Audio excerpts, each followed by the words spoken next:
ढूंढता फिरता हूँ मैं एक बाल अपने आप को। आप ही गोया मुसाफिर, आप ही मंजिल हूँ मैं। खोज किसकी है? किसी और की नहीं, अपनी ही। पाना किसे है? वो बाहर नहीं है, भीतर है। जिसे हम तलाश रहे हैं वो हमारा स्वभाव है। इसलिए यात्रा पद यात्रा नहीं, यात्रा आत्म यात्रा है। यात्रा किसी और तक पहुंचने की नहीं है, यात्रा अपने तक ही पहुंचने की है। जो मिला ही हुआ है उसके प्रति जागना है। संपदा खोजनी नहीं है, सिर्फ आंख खोलनी है। ढूंढता फिरता हूं एक बाल अपने आप को। आप ही गोया मुसाफिर, आप ही मंजिल हूं मैं। यात्री भी तुम ही हो,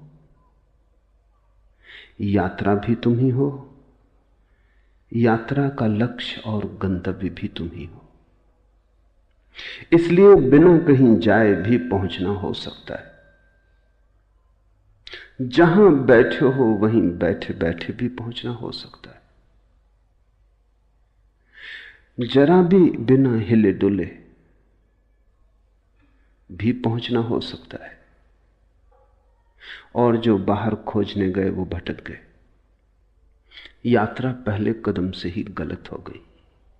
जिन्होंने सोचा बाहर है, पहले से ही चूक गए। कहीं जाना नहीं, अपने पास आना है। कहीं खोजना नहीं, अपने भीतर जागना है। और जिसे ये बात समझ में आ गई वो तथाकथित धर्म के जाल से मुक्त हो जाता है। और ध्यान रखना, अधर्म से मुक्त होना कठिन नहीं, धर्म से मुक्त होना कठिन है। अधर्म तो अंधेरा जैसा है, दिया जलते ही अपने आप नष्ट हो जाता है। लेकिन तथाकथित धर्म राह पर पड़ी पत्थर की चट्टानों जैसा है, सिर्फ दिए के जलने से ही दूर नहीं हो जाता। और तथाकथित धर्म का बड़ा गहरा जाल प्रत्येक व्यक्ति के पास है। तुम्हें ऐसा व्यक्ति खोजना मुश्किल होगा जो न हिंदू है, न मुसलमान है, न ईसाई है, न जैन है, न बौद्ध है, न सिख है। कोई न कोई जाल पास है। खालिस आदमी खोजना मुश्किल है। और खालिस आदमी ही स्वयं तक आ सकता है। जिसे तुमने धर्म समझा है वो तुम्हारे बाजार का ही हिस्सा है, और जिसे तुमने मंदिर समझा है वो परमात्मा के नाम की दुकान है। कुछ दिन पहले मैं एक कहानी पढ़ता था। एक गांव में एक महाकंजूस था, यहूदी या कहें मारवाड़ी।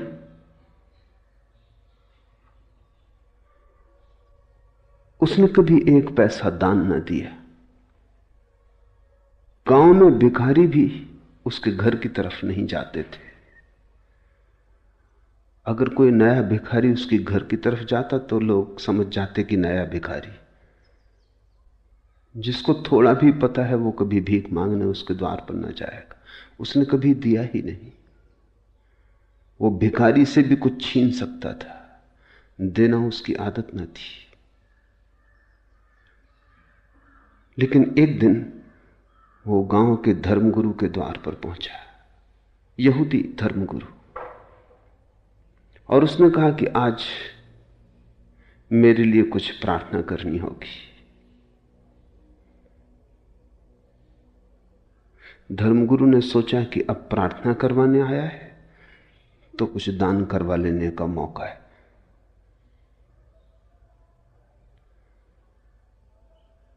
लेकिन यहूदी कंजूस भी सोच विचार के ही आया था। पूछा धर्मगुरु ने क्या प्रार्थना करनी है?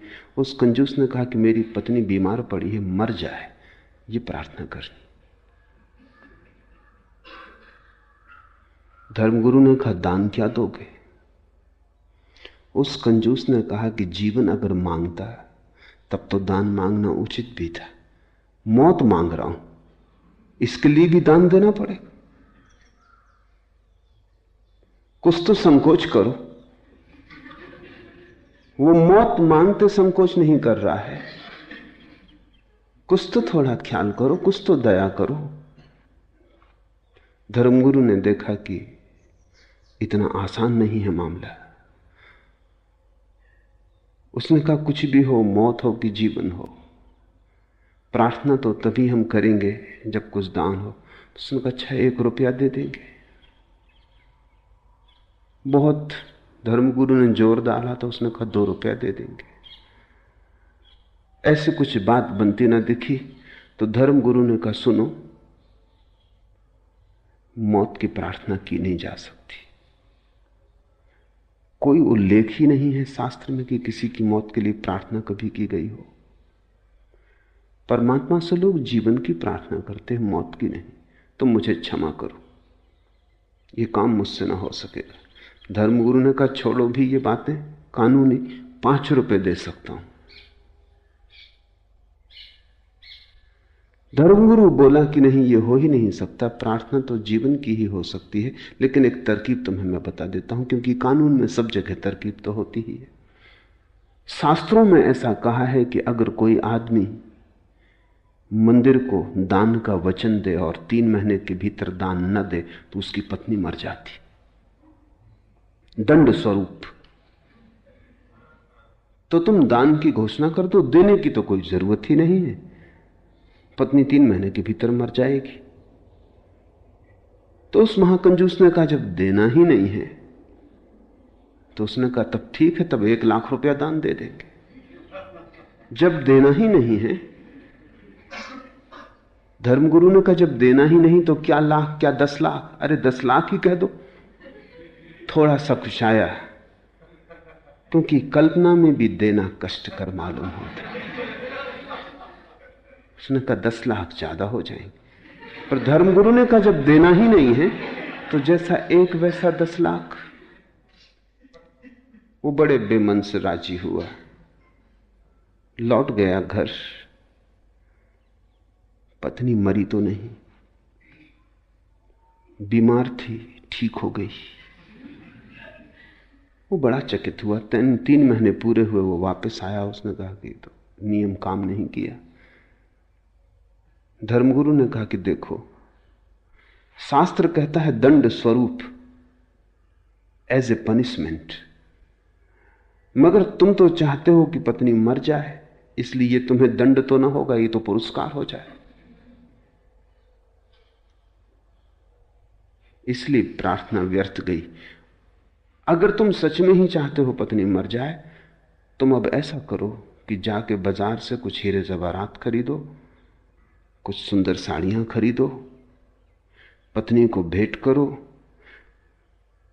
पत्नी तुम्हारे प्रति इतनी प्रेम से भर जाए और तुम भी इतने प्रेम से भर जाओ कि तुम्हारे प्राण कहने लगे कि नहीं अब मत मार, हे परमात्मा अब मत मारना। तब वो मारेगा कि तभी तो दंड हो सकता, नहीं तो नियम। ये बात जची। पर उसने कहा हीरे जवाहरात मैंने कभी खरीदे नहीं। धर्मगुरु ने कहा क्या हर्ज है, पत्नी तो मर ही जाएगी, तुम बेच देना, थोड़ा लाभ ही भला हो जाए, नुकसान तो क्या होगा, चीजों के दाम तो रोज बढ़ते ही जाते। ये बात जची। वो गया, उसने हीरे जवाहरात खरीदे, साड़ियां खरीदी बहुमूल्य, कभी खरीद के घर लाया न था। पत्नी तो हैरान हो गई कि इसमें ऐसा रूपांतरण हुआ। निश्चित ही धर्मगुरु की कृपा से हुआ होगा, मंदिर गया इसीलिए हुआ होगा। उसने भी पहली दफा उसे प्रेम से देखा और पत्नी उसे इतना प्रेम करने लगी कि उस कंजूस को भी पहली दफा एहसास हुआ कि पत्नी तो बड़ी अनूठी है, मैं नाहक ही इसके मरने की प्रार्थना करता था। तो वो डरा। अब उसके मन में यह होने लगा कि कहीं मर ना जाए। और 3 महीने करीब होने के पास आ रहे थे और पत्नी बीमार पड़ गई, तो घबराया हुआ पहुंचा धर्मगुरु के पास। उसने कहा, यह तो मुसीबत हो गई, नियम काम करता मालूम पड़ रहा है, पत्नी बीमार पड़ गई, अब कैसे बचाएं उसे। धर्मगुरु ने कहा कि वो जो 10 लाख दान दिया था वो दान दे दो, अब तो बचने का और कोई उपाय नहीं।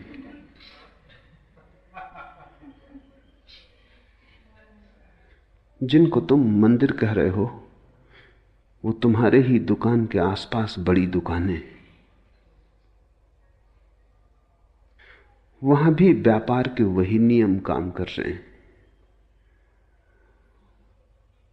धर्मगुरु तुम्हारे तुमसे भिन्न नहीं, हो भी नहीं सकते, नहीं तो तुम्हारे धर्मगुरु कैसे होंगे।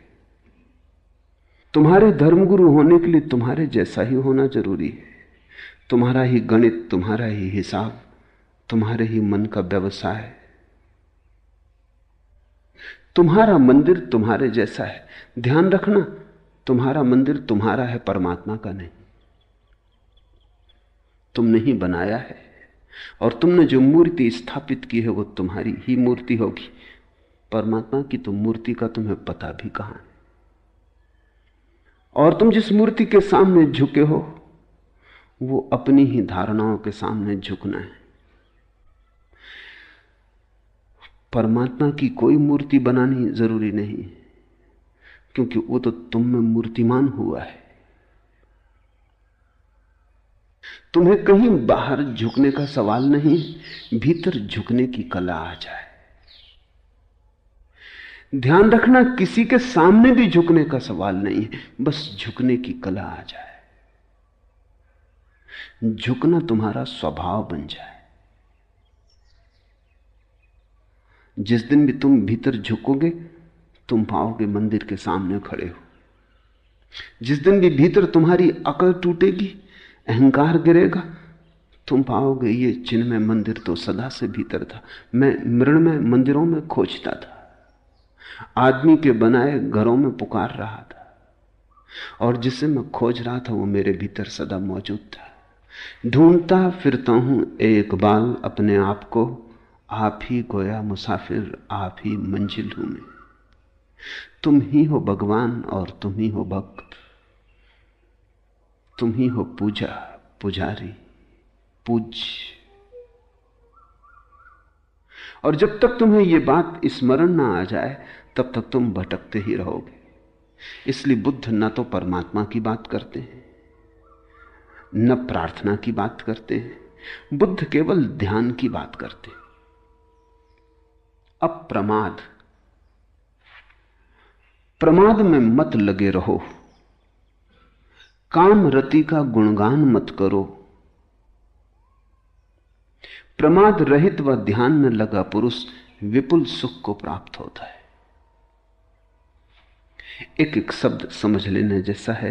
प्रमाद में मत लगे रहो। जैसे तुम जी रहे हो वो जीवन प्रमाद का है। प्रमाद का अर्थात मूर्छा का। वो जीवन तंद्रा का है। कभी कभी तुम भी जागते हो तो तुम्हें भी लगता है तुम व्यर्थ ही जी रहे हो। ऐसा आदमी खोजना मुश्किल है जिसे कभी कभी झलक ना आती हो कि मैं क्या व्यर्थ जी रहा हूं। किसी दिन सुबह उठ के ऐसा लगता हो क्या सार है इसमें। रोज उठता हूं, रोज जागता हूं, दौड़ता हूं, बाजार है, दौड़ धूप है, आपाधापी है, कमाना है, सांझ फिर सो जाना है, फिर सुबह उठाना। सुबह होती, शाम होती, उम्र यूं ही तमाम होती, लेकिन किस लिए? क्या प्रयोजन है इस सब का? एक दिन ऐसे ही दौड़ते दौड़ते राह में गिर जाऊंगा, धूल धूल से मिल जाएगी। क्या परिणाम होगा इस सब यात्रा का? और तुम कोई पहले नहीं हो। तुम जिस धूल पर चल रहे हो वो न मालूम कितने लोगों को अपने में समा चुकी। तुम जिसे रास्ता कहते हो वहां कितने लोगों का मरघट नहीं बन गया है। थोड़े गौर से अपनी चारों तरफ देखो तो दिखाई पड़ेगा आग बुझी हुई इधर, टूटी हुई तनाव उधर। क्या खबर इस मुकाम से गुजरे हैं कितने कारवां।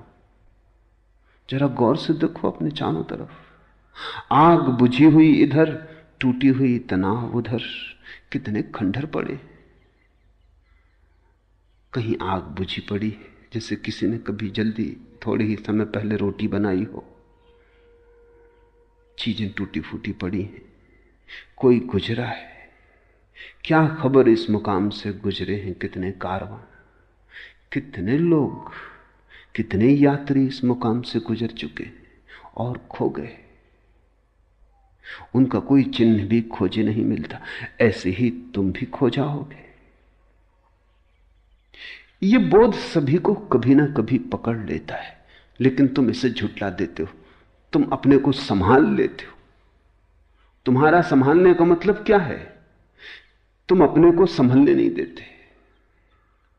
जब कभी संभलने का क्षण आता है, तुम फिर अपने पुराने ढांचे में लग जाते हो। दौड़ के दुकान पे पहुंच जाते हो, या रेडियो खोल लेते हो, या अखबार पढ़ने लगते हो, या किसी से बातचीत करने में लग जाते हो। घबराहट होती है कि ये क्षण खतरनाक हो सकते, क्योंकि इन्हीं क्षणों में वैराग्य जन्मता है, इन्हीं क्षणों में सन्यास का जन्म होता है। तुम यहां वहां उलझा लेते हो ताकि ये खतरनाक बातें तुम्हें दिखाई ना पड़े। तुम किसी झूठ में तल्लीन हो जाते हो। सत्य अगर जगाने को तुम्हारे पास भी आता है तो तुम करवट ले लेते हो, फिर नई नींद में खो जाते हो। ऐसा आदमी तो खोजना ही मुश्किल है जिसको कभी ना कभी ये दिखाई ना पड़ता हो कि ये सब व्यर्थ है जो मैं कर रहा हूं। लेकिन फिर भी आदमी वही किए चला जाता है जो व्यर्थ दिखाई पड़ता है। प्रकाश के किन्हीं क्षणों में, ज्योतिर्मय चैतन्य की किसी अवस्था में, जब सब व्यर्थ दिखाई पड़ता है, तब फिर तुम कैसे अंधेरे में उतर आते हो बार बार। इसे बुद्ध प्रमाद कहते। प्रमाद का अर्थ है जानते हो, फिर भी जो जानते हो उसके विपरीत जीते हो। जानते हो आग में हाथ डालने से हाथ जलेगा, फिर डालते हो। पुराने घाव भी नहीं मिट पाते हो, फिर हाथ डाल देते हो। निश्चित ही तुम होश में नहीं हो सकते, बेहोश हो, कोई बड़ी गहरी तंद्रा में जी रहे हो। प्रमाद में मत लगे रहो। ये जो कभी कभी प्रकाश के क्षण तुम्हारे जीवन में आते हैं, इनको सहारा दो, सहयोग दो, इनको घना करो, इनको पुकारो, इनकी प्रार्थना करो, इनका स्वागत करो, इनको संभालो अपने भीतर, इनको संजो, क्योंकि इनसे बड़ी कोई संपदा नहीं। और अगर तुम इनके साथ सहयोग करो, स्वागत करो, इन्हें स्वीकार करो, अंगीकार करो, तो ये क्षण बढ़ते जाएंगे। इन क्षणों के बढ़ते जाने का नाम ही ध्यान है। ध्यान का अर्थ है जागा हुआ चित्त। प्रमाद का अर्थ है सोया हुआ चित्त। इसलिए बुद्ध और महावीर ध्यान के लिए अप्रमाद शब्द का प्रयोग करते हैं। प्रमाद में मत लगे रहो, काफी लगे रहे हो, और तुम हजार बहाने खोज लेते हो लगे रहने के। तुम कहते हो अभी अभी बच्चे बड़े हो रहे हैं, तुम कहते हो अभी तो महत्वाकांक्षा के दिन है, थोड़ा और कमा लूं। तुम कहते हो अभी तो जवान हूं, ये धर्म और वैराग्य ये तो बुढ़ापे की बातें। एक युवक को मैंने सन्यास दिया, उसका बूढ़ा बाप आ गया। बूढ़े बाप की उम्र होगी कोई 70-75। उसने कहा आप भी क्या अन्याय कर रहे, जवान आदमी को सन्यास देते। शास्त्रों में तो कहा है कि सन्यास तो अंत में लेने की बात है। मैंने कहा छोड़ो, तुम्हारे लड़के का सन्यास वापस ले लेंगे, तुम सन्यास लेने को तैयार हो? तुम तो 75 वर्ष के हुए, कब आखिर आएगा?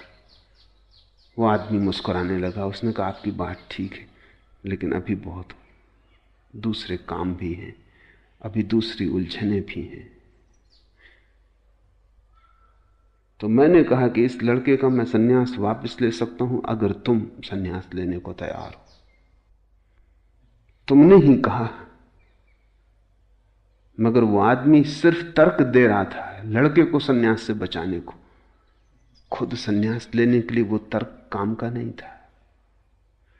लोग जवान रहते हैं तब कहते हैं अभी तो जवान है, और जब बूढ़े हो जाते हैं तब वो कहते हैं अब तो बूढ़े हो गए। जब कश्ती साबितो सालिम थी, साहिल की तमन्ना किसको थी? अब ऐसी शिकस्ता कश्ती पर साहिल की तमन्ना कौन करे? जब नाव जवान थी, जब कश्ती साबितो सालिम थी, साहिल की तमन्ना किसको थी? तब कौन फिक्र करता था किनारे की? कौन आकांक्षा करता था किनारे की? तब तो तूफानों से जूझ लेने का मन था। जब कश्ती साबितो सालिम थी, साहिल की तमन्ना किसको थी? अब ऐसी शिकस्ता कश्ती पर अब बुढ़ापा आ गया, अब नाव जरा जीर्ण हो गई। अब ऐसी शिकस्ता कश्ती पर साहिल की तमन्ना कौन करे? प्रमाद से भरा चित्त अपने सोने के लिए उपाय ही खोजता रहता है। जवान हो तब कहता है अभी जवान है, बूढ़ा हो जाए तो कहता अब बूढ़े हो गए, अब क्या कर सकेंगे। बच्चे बच्चे हैं, कैसे संन्यास्त हो जाएं। जवान जवान हैं, अभी तो जिंदगी बहुत शेष है। बूढ़े बूढ़े हो गए, अब तो कुछ शेष ही ना रहा। तुम प्रमाद के लिए तर्क खोजते हो। प्रमाद को जो तर्क सहारा देता है उसी को शास्त्रों ने कुतर्क कहा है। प्रमाद से जो जगाता है उसी तर्क को शास्त्रों ने सुतर्क कहा है। जो तर्क तुम्हें नींद में डुबाए रखता है वो आत्मघाती है, वो जहर है। उसमें दबे दबे तुम मर जाओगे। उसमें बहुत मर चुके हैं। तर्क का उपयोग अपने को जगाने के लिए करना। जैसे जैसे तुम जागने के लिए थोड़ा रास्ता बनाओगे, तुम पाओगे जागृति के और क्षण आने लगे। तुम जितना जितना जागृति के लिए उत्सुक होने लगोगे, प्रतीक्षा करने लगोगे, उतने ज्यादा क्षण आने लगेंगे। जिसे तुम चाहते हो वो आ ही जाता है। बुद्ध का एक बहुत अनूठा वचन है कि आकांक्षा सोच विचार के करना, क्योंकि आकांक्षाएं पूरी हो जाती। जिसे तुम चाहते हो वो आ ही जाता है, देर अबेर। आकांक्षा सोच समझ के करना। अगर धन मांगा धन आ जाएगा, एक दिन आ ही जाएगा। अगर पद मांगा पद आ जाएगा, एक दिन आ ही जाएगा। क्योंकि आदमी जो चाहता है धीरे धीरे उस तरफ खिंचता चला जाता है। जिसकी आकांक्षा होती है उसका प्रयास भी होने लगता है। जिसका प्रयास होता है उसकी प्राप्ति भी होने लगती है। सोच के मांगना, क्योंकि जो मांगा है वो मिल जाता है।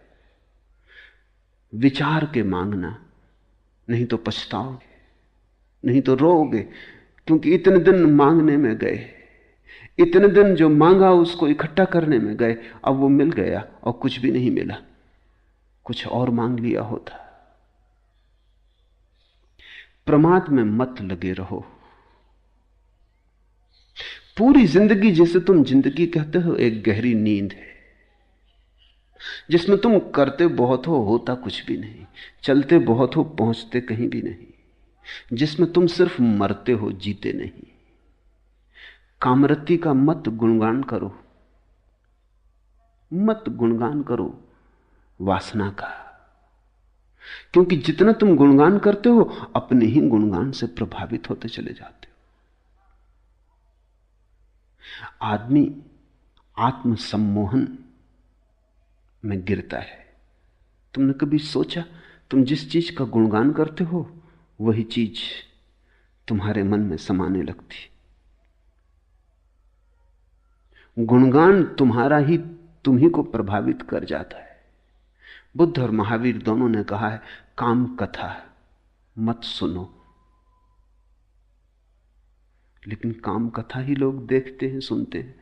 फिल्म हो कि रेडियो हो कि किताब हो, कि उपन्यास हो कि कविता हो, लोग काम कथा ही सुनते और पढ़ते हैं, और फिर जब काम वासना जोर से पकड़ती है घबराते, तब कहते हैं ये तो बड़ा मुश्किल है, इससे छुटकारा कैसे हो। उसी को आरोपित करते, उसी को सींचते, उसी को संभालते, और जब संभल जाती है और जब सारे जीवन को जकड़ लेती तो फिर चिल्लाते हैं, चीखते हैं कि इससे छुटकारा कैसे हो। काम वासना वस्तुतः कुछ भी नहीं, सम्मोहन है। और जिस चीज के प्रति भी तुम सम्मोहित होते चले जाओ, सम्मोहित का अर्थ है जिसका भी तुम सुझाव अपने को देते चले जाओ, वही चीज रसपूर्ण हो जाती। रस आदमी स्वयं डालता है, रस वस्तुओं में नहीं, तुम डालते हो। इसलिए प्रत्येक संस्कृति, प्रत्येक सभ्यता अलग अलग तरह की चीजों में उत्सुक हो जाती, पर जिसमें उत्सुक हो जाती उसी में सौंदर्य और काम वासना का जन्म हो जाता है। हजारों संस्कृतियां जमीन पर रही, उन्होंने अलग अलग चीजों में सौंदर्य देख लिया है। जिसमें सौंदर्य देखना चाहा है वहीं दिखाई पड़ गया है। बुद्ध कहते हैं कामरति का मत गुणगान करो, रुको, सोचो, क्योंकि जिस चीज का भी तुम गुणगान करोगे तुम उस तरफ अनजाने आकर्षित होते चले जाओगे। आदमी अपनी ही बातों से प्रभावित हो जाता है। तुमने कभी देखा रास्ते में अंधेरे में किसी गले कूचे से गुजरते हो, अकेले हो, डरते हो, गीत गुनगुनाने लगते हो या सीटी बजाने लगते हो? क्या फायदा सीटी बजाने से? तुम्हारी सीटी है कोई, इससे कुछ सार तो ना हो जाएगा। लेकिन अपनी ही सीटी की आवाज सुन के हिम्मत बढ़ जाती, जैसे कि अकेले नहीं हो। गाना गुनगुनाने लगते हो, अपने ही गाने की गर्मी शरीर में आ जाती, लगता है जैसे अकेले नहीं हो।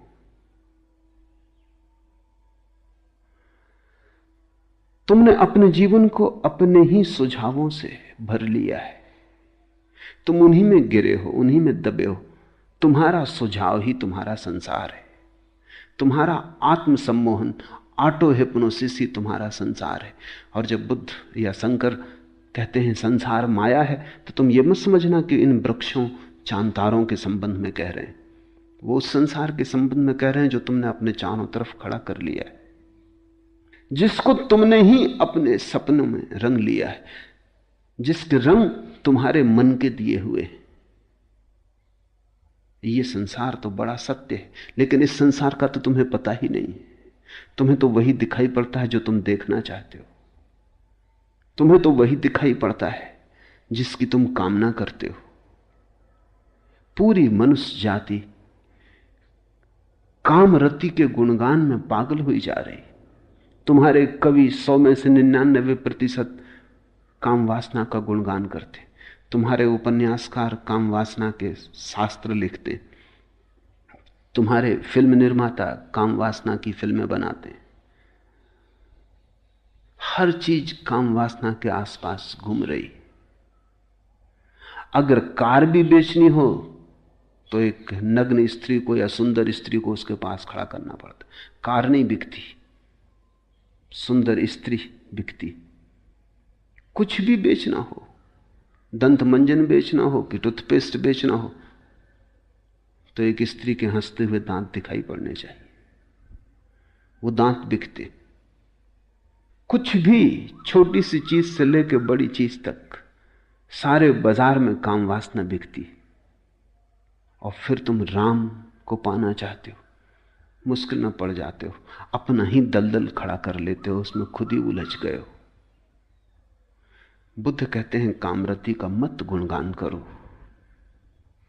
क्योंकि वो गुणगान तुम्हें सुलाएगा, वो लौरी बन जाएगा और तुम प्रमाद में डूब जाओगे। अगर गुणगान ही करना है तो निर्वाण का करो, मोक्ष की चर्चा करो।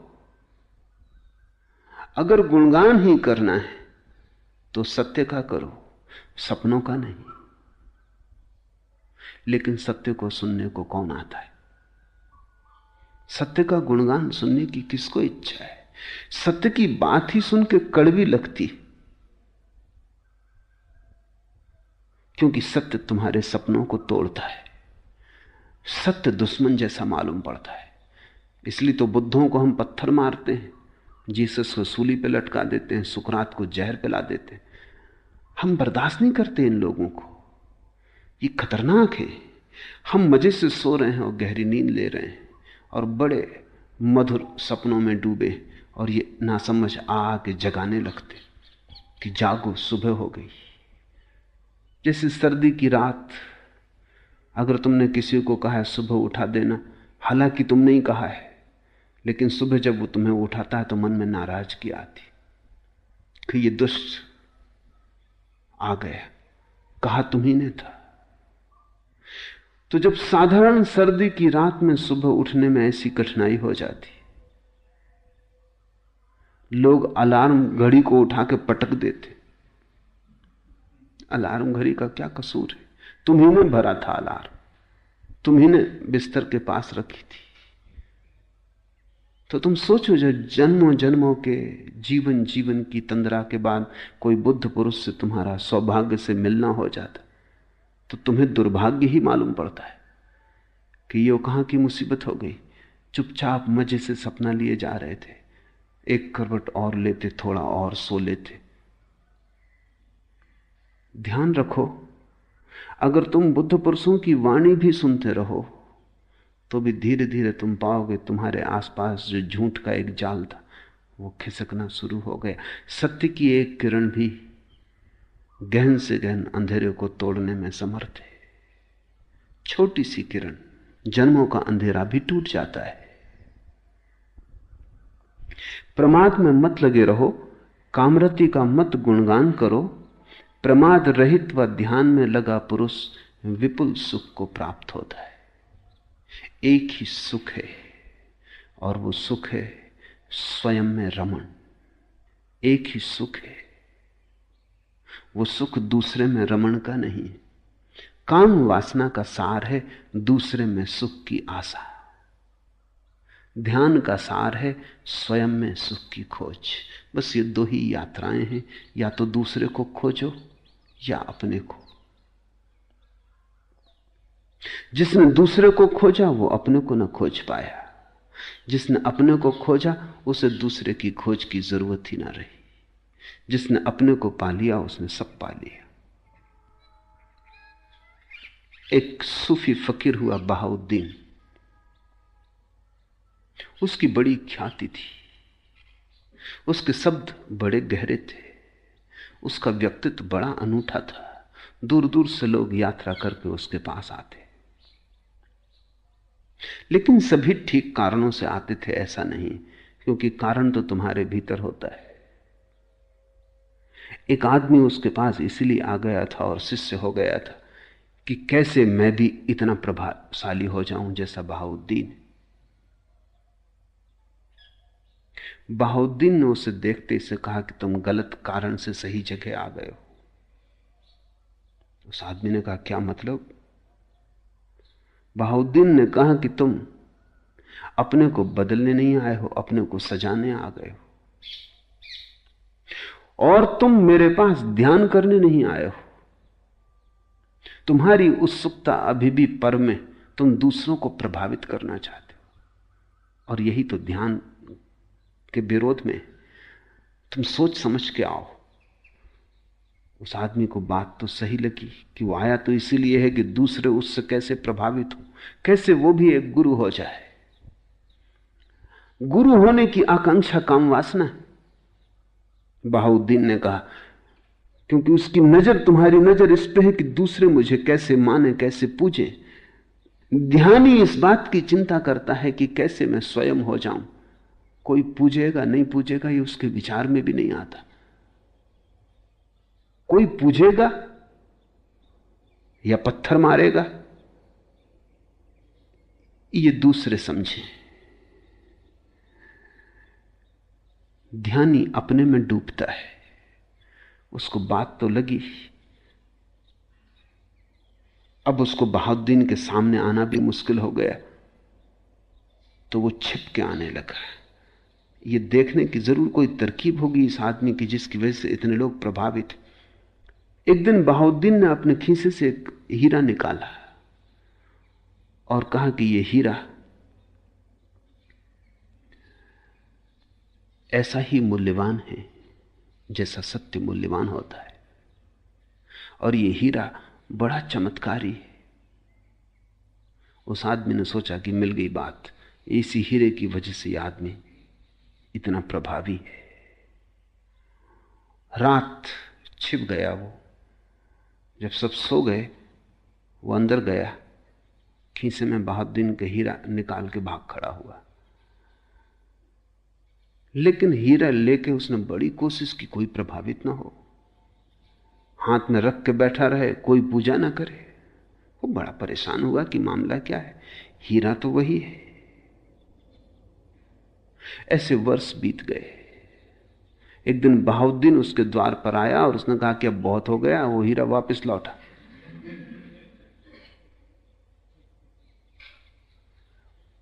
उस आदमी ने कहा, लेकिन मैं इसी हीरे के बल बड़ा प्रभाव पैदा करने की कोशिश कर रहा हूं, कोई प्रभावित ही नहीं होता, मामला क्या है? बहाउद्दीन ने कहा, जब तक तू हीरा ना हो जाए तब तक तेरे हाथ में आया हीरा भी पत्थर हो जाए, और तू अगर हीरा हो गया तो तेरे हाथ में आया हुआ पत्थर भी हीरा हो जाता है। तू कब तक बाहर की चीजों में परेशान रहेगा?